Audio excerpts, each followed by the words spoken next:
2012ನಲ್ಲಿ ನನಗೆ ಕರ್ನಾಟಕ ಸರ್ಕಾರದಿಂದ ಒಂದು ಬುಲಾವ್ ಬಂತು. ಇಲ್ಲಿ ಎಂಡೋಸಲ್ಫಾನ್ ಪ್ರಾಬ್ಲಮ್ ಯಾರಿಗೂ ಗೊತ್ತಿಲ್ಲ, ರಿಸರ್ಚ್ ಮಾಡಿದ್ದವರು ನೀವು ಅಂತ ಹೇಳ್ತಾರೆ.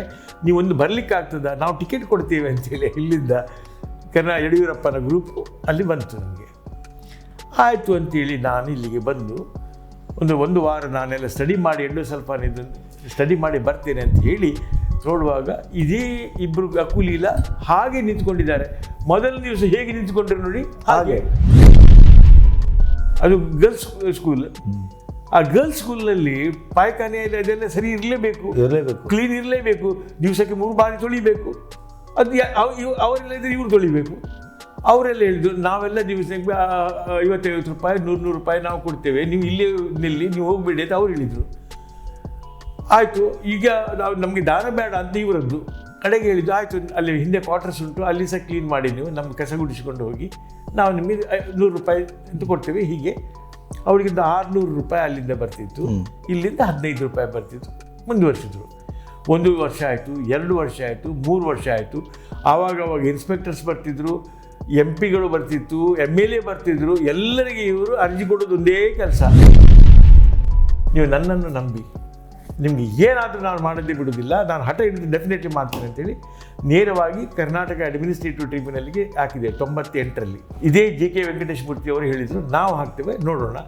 ಅದು ಕರ್ನಾಟಕ ಅಡ್ಮಿನಿಸ್ಟ್ರೇಟಿವ್ ಟ್ರಿಬ್ಯುನಲ್ ಅಂತ ಹೇಳಿದರೆ ಸರ್ಕಾರದ ಸರ್ವಿಸ್ ಉಂಟಲ್ಲ, ಮತ್ತು ಎಂಪ್ಲಾಯರ್ಸ್ ರಿಲೇಶನ್ಶಿಪ್, ಅದಕ್ಕೆ ಮಾತ್ರ ಇರುವ ಕೋರ್ಟ್ ಅದು. ಹೈಕೋರ್ಟ್ ಇದು ಭಾಗ ಅಲ್ಲ, ಅದು ಸಪರೇಟ್. ಅದು ಅಲ್ಲಿ ಹಾಕಿದ್ವಿ ಕೂಡಲೇ ಅದು 5 ವರ್ಷ ತಗೊಂಡು. ಇಬ್ಬರು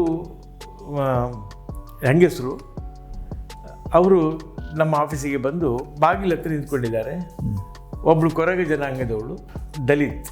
ಇನ್ನೊಬ್ಬರು ಹಿಂದುಳಿದ ಜನಾಂಗದವರು, ಶೇರಿಗಾರಿ, ಅಕ್ಕು ಶೇರಿಗಾರಿ ಅಂತ. ಕೊರಗ ಜನಾಂಗದ ಲೀಲಾ ಇಬ್ಬರು ಅಂತ ಅವರ ಹೆಸರು. ಬಂದರು, ಅಲ್ಲಿ ನಿಂತ್ಕೊಂಡಿದ್ದಾರೆ. ಒಳಗೆ ಬಾ ಅಂತಂದರೆ ಬರೋದಿಲ್ಲ. ಮತ್ತು ನಾನು ಬಂದ ಮೇಲೆ ಒಳಗೆ ಬಂದರು. ಏನು ಕೇಳಿದೆ, ನಮಗೆ ತುಂಬ ಕಷ್ಟದಲ್ಲಿದ್ದೇವೆ ಸರ್, ನಮಗೆ ಕೆಲಸಕ್ಕೆ ತೆಗೆದುಕೊಂಡಿದ್ದಾರೆ, ದಿನ ಕೂಲಿ ಕೊಟ್ಟ ಹಾಗೆ ಏನೋ ಕೊಡ್ತಾ ಇರ್ತಾರೆ, ಪರ್ಮನೆಂಟ್ ಮಾಡಿ ಅಂತ ಮಾಡೋದಿಲ್ಲ. ನಮ್ಗೆ ಏನಾದರೂ ಮಾಡಿಗೆ ನಮಗೆ ಪರ್ಮನೆಂಟ್ ಮಾಡಿದರೆ ನಮಗೆ ಏನಾದರೂ ಸಿಗ್ತದೆ ಹೇಳಿದರು. ನಮಸ್ತೆ, ಬಿ ಗಣಪತಿ ಚಾನೆಲ್ಗೆ ಸ್ವಾಗತ. ಬಳಕೆದಾರರ ಭಗೀರಥ ಡಾಕ್ಟರ್ ರವೀಂದ್ರನಾಥ್ ಶಾನ್ಭಾಗ್ ಕತೆ ಕಥಾನಕ ಸರಣಿಯ 14ನೇ ಕಂತಿಗೆ ಸ್ವಾಗತ. ಒಂದು ದಿನ ರವೀಂದ್ರನಾಥ್ ಶಾನ್ಭಾಗರ ಬಳಕೆದಾರರ ವೇದಿಕೆಯ ಆಫೀಸಿಗೆ ಮಧ್ಯವಯಸ್ಸಿನ ಅಕ್ಕು ಮತ್ತು ಲೀಲಾ ಅನ್ನುವಂಥ ಹೆಣ್ಣುಮಕ್ಕಳು ಬಂದು ನಿಲ್ತಾರೆ. ಹೇಳ್ತಾರೆ ಅವರು, ಸರ್, ನಾವು ಉಡುಪಿಯ ಶಿಕ್ಷಕರ ತರಬೇತಿ ಕಾಲೇಜಿನಲ್ಲಿ ಪಾಯ್ಖಾನೆ ತೊಳೆಯುವ, ನೆಲಗುಡಿಸುವ, ಒರೆಸುವ ಕೆಲಸ ಮಾಡ್ತಾ ಇದ್ದೇವೆ. ಹೆಚ್ಚು ಕಮ್ಮಿ 3 ದಶಕ ದಾಟಿದೆ. ನಮಗೆ 15 ರೂಪಾಯಿ ಸಂಬಳ, ಆದರೆ ಪರ್ಮನೆಂಟ್ ಮಾಡ್ತೇವೆ ಅಂತ ಹೇಳಿದರು, ಅದು ಮಾಡಲಿಲ್ಲ. 1971ರಲ್ಲಿ ಅವರಿಗೆ ಪರ್ಮನೆಂಟ್ ಮಾಡ್ತೇವೆ ಅನ್ನುವಂಥ ಒಂದು ಪತ್ರ ಬಿಡುಗಡೆ ಆಗಿರುತ್ತೆ. ಆದರೆ ಇಂದು ನಾಳೆ ಅಂಥೇಳಿ ಅದು ಹಾಗೇ ಮುಂದುವರಿತಾ ಬಂದಿದೆ. 27ರಿಂದ 30 ವರ್ಷ ದಾಟಿದೆ. ರವೀಂದ್ರನಾಥ್ ಶಾನ್ಭಾಗರು ಭಾವಿಸ್ತಾರೆ 15 ರೂಪಾಯಿ ಸಂಬಳ ಅಂದರೆ ದಿನಕ್ಕೆ ಅಂತ. ಆದರೆ 4-5 ದಿನ ಹೋದ ಮೇಲೆ ಅದನ್ನು ಅಧ್ಯಯನ ಮಾಡಿದ ಮೇಲೆ ಗೊತ್ತಾಗುತ್ತೆ ಒಂದು ಕ್ರೂರ ಸತ್ಯ ಏನು ಅಂತಂದರೆ 15 ರೂಪಾಯಿ ಸಂಬಳ ತಿಂಗಳಿಗೆ. ಆ ಕಥೆಯನ್ನು ಕೇಳೋಣ ಬನ್ನಿ. 98ರಲ್ಲಿ ಒಂದು ಸಣ್ಣ ಘಟನೆ ನಡೀತು. ಇಬ್ಬರು ಹೆಂಗಸರು ಅವರು ನಮ್ಮ ಆಫೀಸಿಗೆ ಬಂದು ಬಾಗಿಲ ಹತ್ರ ನಿಂತ್ಕೊಂಡಿದ್ದಾರೆ. ಒಬ್ಬಳು ಕೊರಗ ಜನಾಂಗದವಳು, ದಲಿತ್. ಇನ್ನೊಬ್ಬರು ಹಿಂದುಳಿದ ಜನಾಂಗದವರು, ಶೇರಿಗಾರಿ, ಅಕ್ಕು ಶೇರಿಗಾರಿ ಅಂತ. ಕೊರಗ ಜನಾಂಗದ ಲೀಲಾ ಇಬ್ಬರು ಅಂತ ಅವರ ಹೆಸರು. ಬಂದರು, ಅಲ್ಲಿ ನಿಂತ್ಕೊಂಡಿದ್ದಾರೆ. ಒಳಗೆ ಬಾ ಅಂತಂದರೆ ಬರೋದಿಲ್ಲ. ಮತ್ತು ನಾನು ಬಂದ ಮೇಲೆ ಒಳಗೆ ಬಂದರು. ಏನು ಕೇಳಿದೆ, ನಮಗೆ ತುಂಬ ಕಷ್ಟದಲ್ಲಿದ್ದೇವೆ ಸರ್, ನಮಗೆ ಕೆಲಸಕ್ಕೆ ತೆಗೆದುಕೊಂಡಿದ್ದಾರೆ, ದಿನ ಕೂಲಿ ಕೊಟ್ಟ ಹಾಗೆ ಏನೋ ಕೊಡ್ತಾ ಇರ್ತಾರೆ, ಪರ್ಮನೆಂಟ್ ಮಾಡಿ ಅಂತ ಮಾಡೋದಿಲ್ಲ. ನಮ್ಗೆ ಏನಾದರೂ ಮಾಡಿಗೆ ನಮಗೆ ಪರ್ಮನೆಂಟ್ ಮಾಡಿದರೆ ನಮಗೆ ಏನಾದರೂ ಸಿಗ್ತದೆ ಹೇಳಿದರು.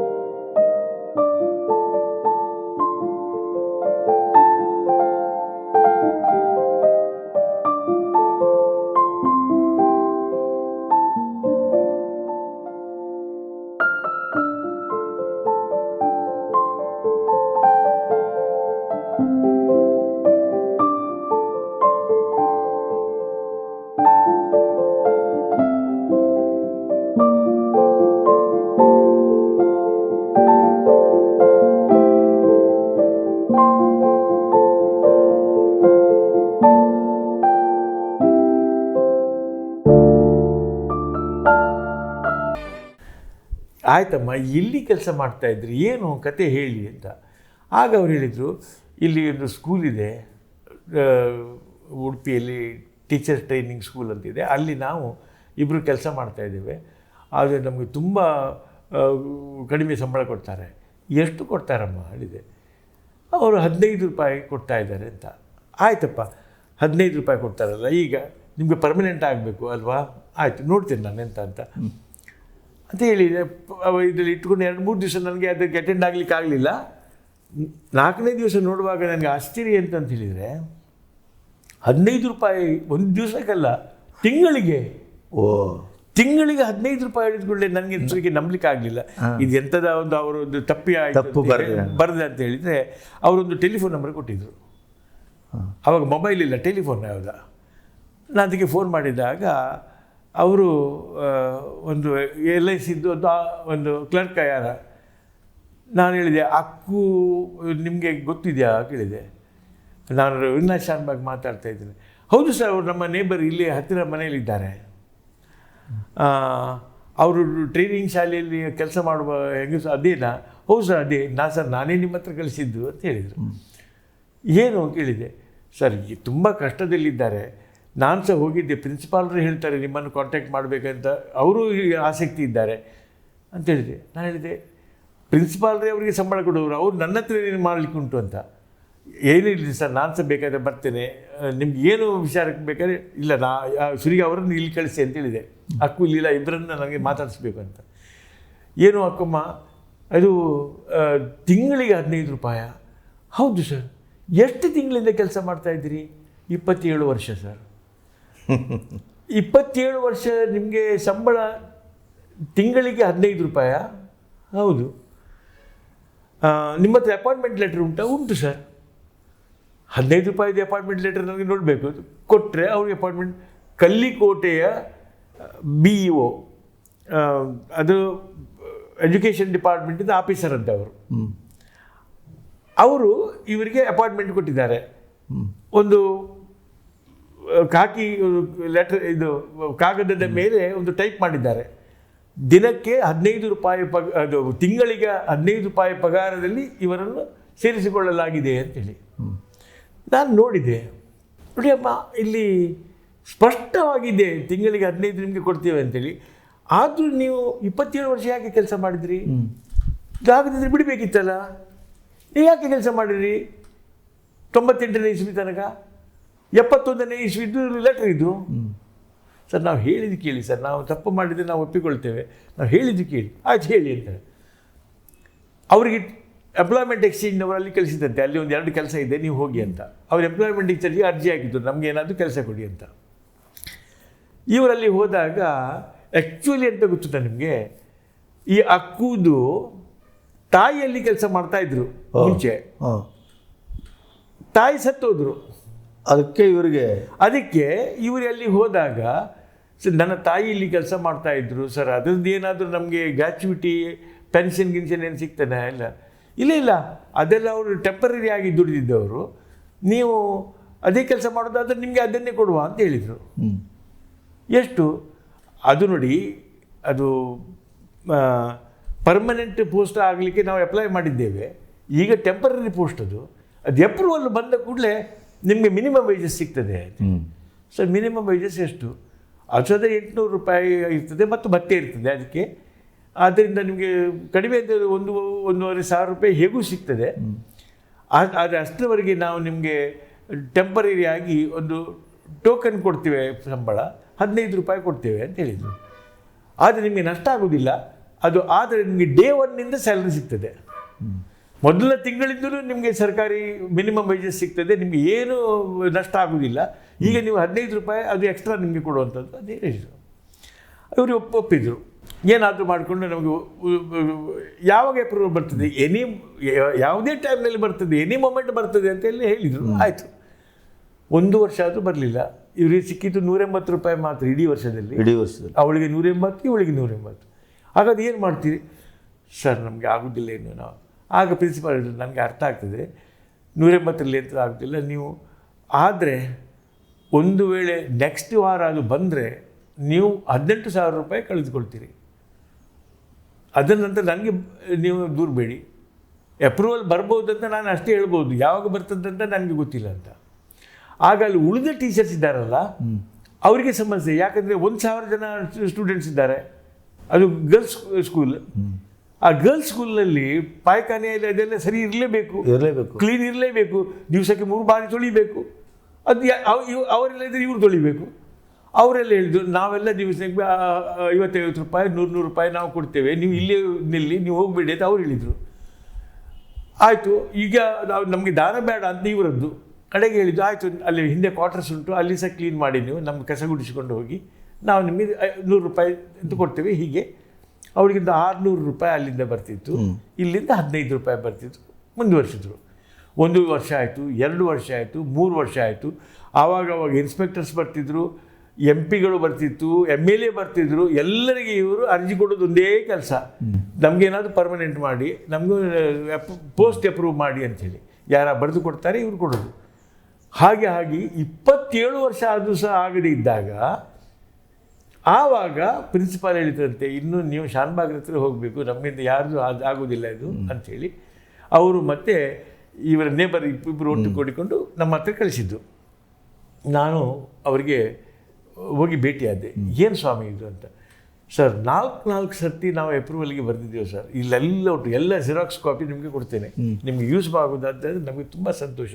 ಇವರನ್ನು ನಮಗೆ ನೋಡಲಿಕ್ಕೆ ನಮಗೆ ನಾಚಿಕೆ ಆಗ್ತದೆ, ಇವರಿಗೆ 15 ರೂಪಾಯಿ ಕೊಡಬೇಕಾದ್ರೆ. ಹಾಗಾದರೆ ಏನು ಮಾಡೋಣ? ಆಯಿತು, ನೀವು ಒಂದು ಕೆಲಸ ಮಾಡಿ, ನನಗೆಲ್ಲ ಜೆರಾಕ್ಸ್ ಕಾಪಿ ಕೇಳಿದೆ. ಆಯ್ತು ಸರ್, ನಾವು ಕೊಡ್ತೇವೆ, ನೀವು ಸಂಪೂರ್ಣ ಕೋಆಪ್ರೇಷನ್ ಕೊಟ್ಟರೆ ನಾವು ನ್ಯಾಯ ಕೊಡಲಿಕ್ಕೆ ಬರ್ತದೆ ಅಂತ ಹೇಳಿ. ನಾನು ಇವರ ಫೈಲೆಲ್ಲ ತೆಗೆದುಕೊಂಡು ಸ್ಟಡಿ ಮಾಡಿದಾಗ 27 ವರ್ಷದಿಂದ ಇದೇ ಪೋಸ್ಟಿಗೆ ಮಾಡಿದ್ದು ಎಲ್ಲವನ್ನು ನೋಟ್ಸ್ ಮಾಡಿಕೊಂಡು ಪುನಃ ಕಾಗದ ಬರಿತಾ ಇದ್ದು, ಇದು ಆಗುವಂಥದ್ದಲ್ಲ ಅಂತೇಳಿ ಅಲ್ಲಿ ಎಜುಕೇಷನ್ ಡಿಪಾರ್ಟ್ಮೆಂಟಿನ ಸೆಕ್ರೆಟ್ರಿ, ಉಡುಪಿ DC, ಮಂಗಳೂರಿನ DC ಇದ್ದರು ಅವರು, ಅವರಿಗೆ ಫೋನ್ ಮಾಡಿದೆ. ನಾನು ಶಾನ್ಭಾಗ್ ಮಾತಾಡ್ತೀನಿ. ಹೇಳಿ ಹೇಗಿದ್ದೀರಿ ನೀವು ಅಂತೇಳಿ ಹೇಳಿದರು. ಸರ್ ಎಲ್ಲ ಆಯಿತು, ಕುಶಲೋಪರಿ ಆದ ಮೇಲೆ ನಾನು ನಿಮಗೆ ಫೋನ್ ಮಾಡಿದ್ದೆ ಯಾಕಂತೇಳಿ, ಇಲ್ಲಿ 2 ಹೆಂಗಸರಿದ್ದಾರೆ, 15 ರೂಪಾಯಿ ತಿಂಗಳಿಗೆ ಇದು ದುಡಿಸ್ಕೊಳ್ತಾ ಇದ್ದಾರೆ, 27 ವರ್ಷ ಆಯಿತು, ಎಂತ ಇದು ಕೇಳಿದೆ. ಎಂಥದ್ದು 27 ವರ್ಷ 15 ರೂಪಾಯಿಗೆ? I want believe it.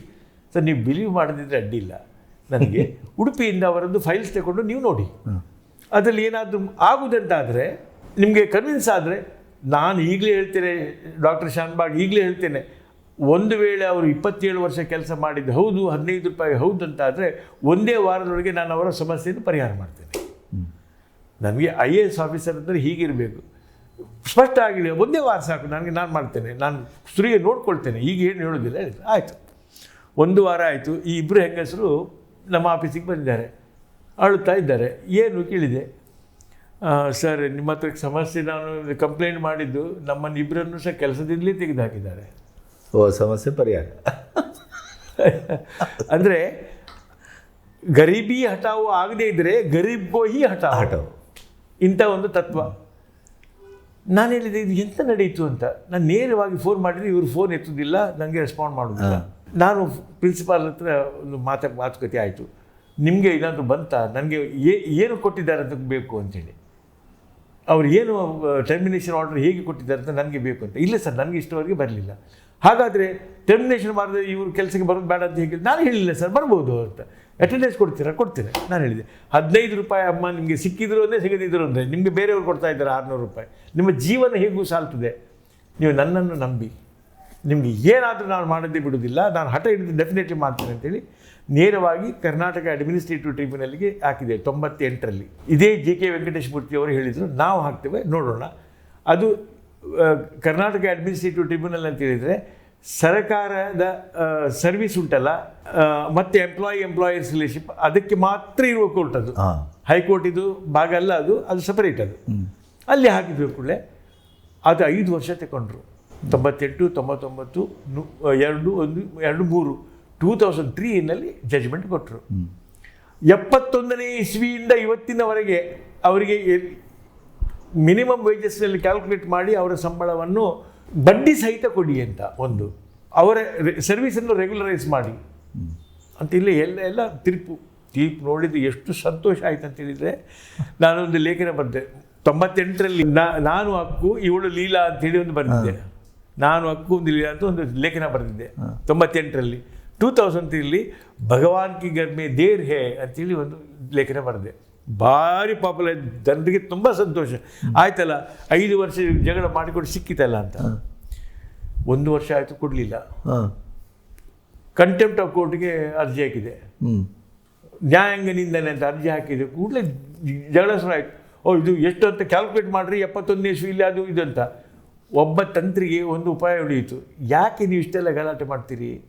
ನಿಮಗೆ ಟೈಮ್ ಬೇಕಲ್ವಾ? 71ರಲ್ಲಿ ಎಷ್ಟು ಮಿನಿಮಮ್ ವೇಜಸ್ ಅಂತ ನೋಡಲಿಕ್ಕೆ ಸುಲಭ ಉಂಟು. ಎಂಥದ್ದು, ಹೈಕೋರ್ಟಿಗೆ ಅಪೀಲ್ ಮಾಡಿದರೆ ಆಯಿತು,